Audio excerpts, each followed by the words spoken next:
Morning everyone. आज हम बहुत इम्पॉर्टेंट टॉपिक स्टार्ट करेंगे, कैश फ्लो स्टेटमेंट।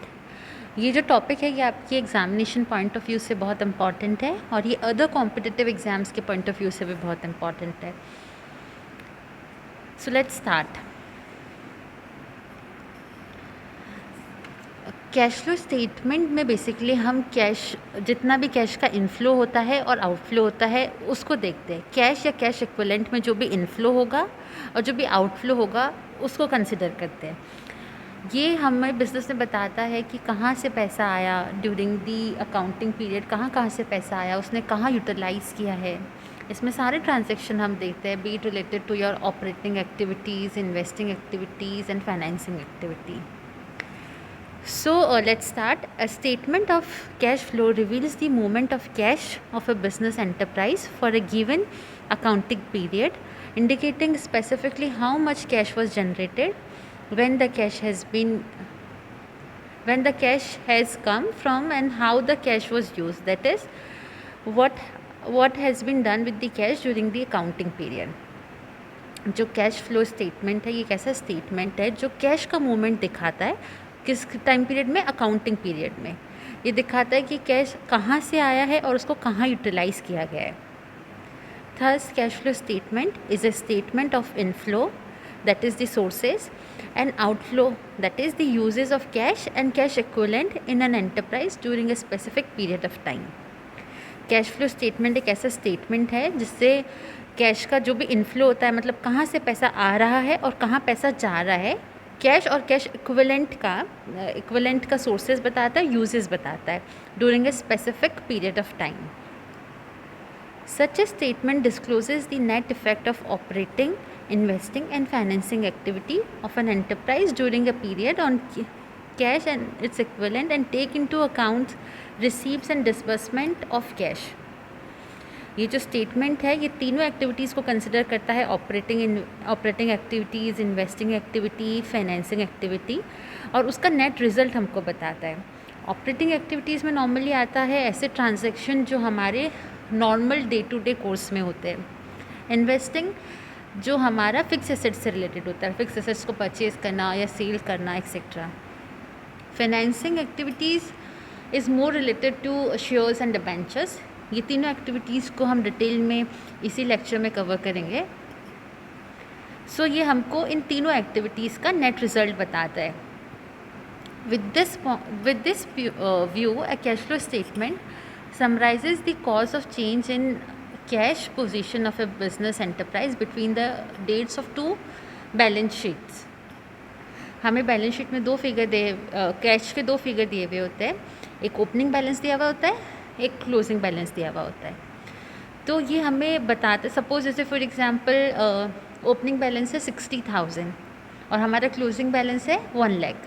तो जो डिफरेंस आया 40,000 का, वो क्यों आया? क्या क्या ट्रांजैक्शन में, बहुत सारे नंबर ऑफ़ ट्रांजैक्शंस होते हैं एक अकाउंटिंग पीरियड में। तो क्या नेट रिज़ल्ट रहा उसका कि हमें लास्ट में 1 लाख मिला। तो ये सब हम कैश फ्लो स्टेटमेंट से पता करते हैं।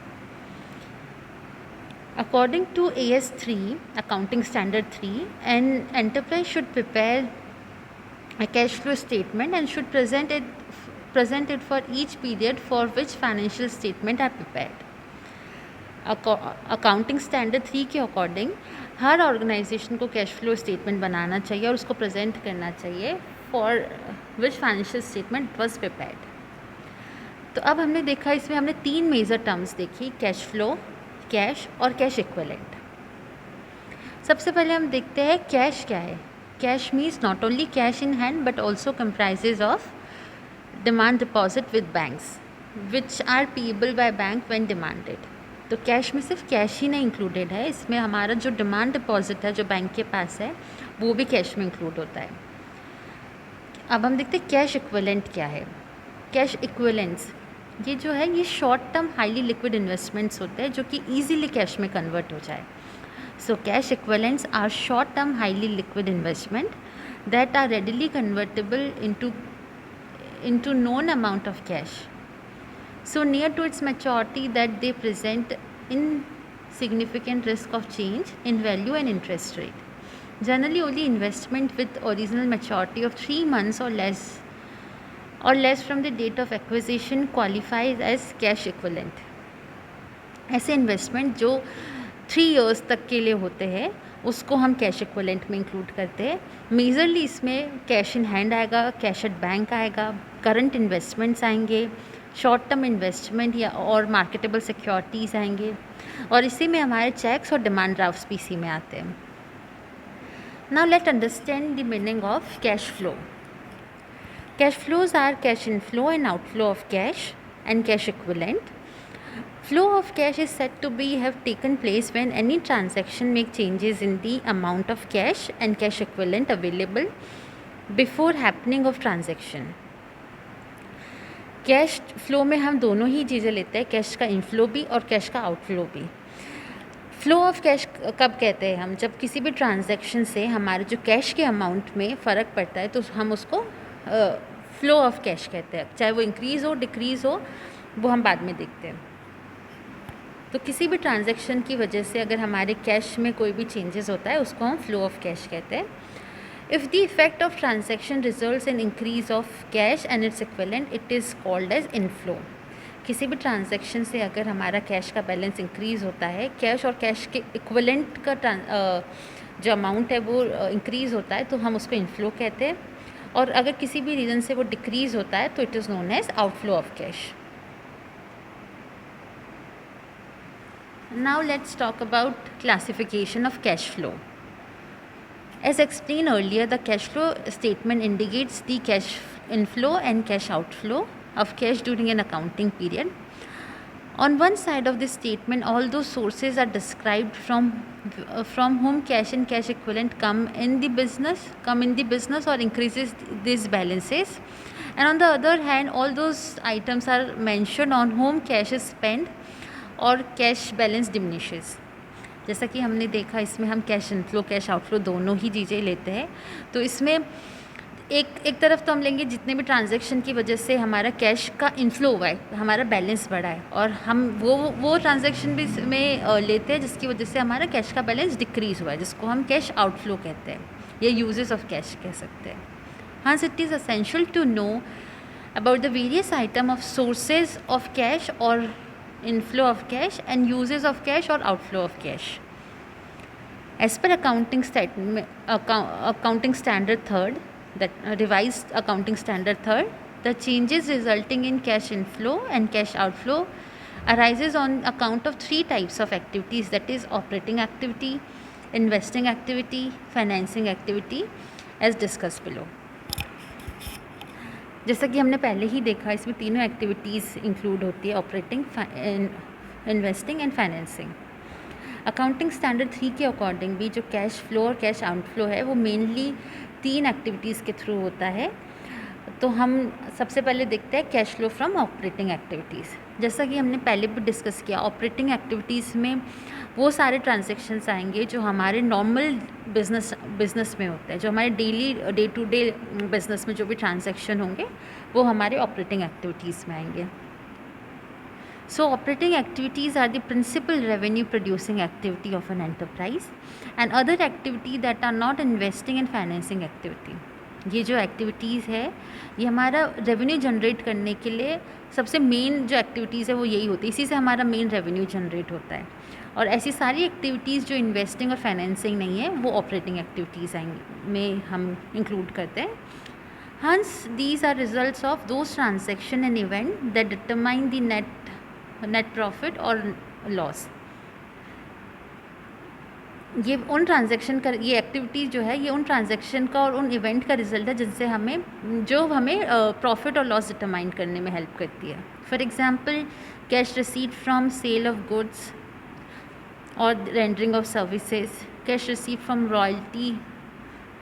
Loyalty fees, commission, other revenue etcetera, cash payment to suppliers of goods and services, cash payment to or on behalf of employees, cash receipt and cash payment of insurance enterprise for premium claim, immunities and other policy benefit, cash payment or refund of income tax unless they can be specifically identify with financing and investing activities. Cash receipts and payment relating to future contract, forward contracts, opinion contract, etc. Basically इन activities में वो basically operating activities में वही सब activities आती है जो normal business transaction में होंगी. जैसे किसी से अगर पैसा मिला है, हमारा गुड सोल्ड करने से हमें जो पैसा मिला है वो आएंगी. किसी को अगर हमने कहीं से गुड परचेज़ किया है तो उसको जो पैसा दिया है वो सब इसमें आएगा. अगर हमने लॉयल्टी मिली है, फ़ीस मिला है या कहीं से कमीशन मिला है वो सब इसमें आएगा. या फिर हमने पेमेंट किया है इनकम टैक्स का तो वो सब आएंगे. ये हम डिटेल में जब क्वेश्चन सॉल्व करेंगे तो हम इसको और अच्छे से पढ़ेंगे. This activity is one of the most important activity among all. So will talk about this in detail in upcoming video. Now we have investing activities.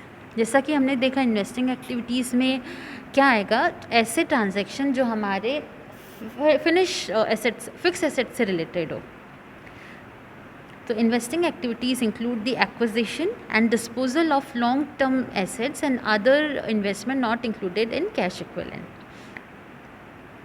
इसमें ऐसे ट्रांजैक्शन आएंगे या तो किसी लॉन्ग टर्म एसेट्स का, या लॉन्ग टर्म एसेट्स मतलब fix assets का, या तो हमने परचेज़ किया है या उसको डिस्पर्स किया है, वो सब हम इसमें लेंगे.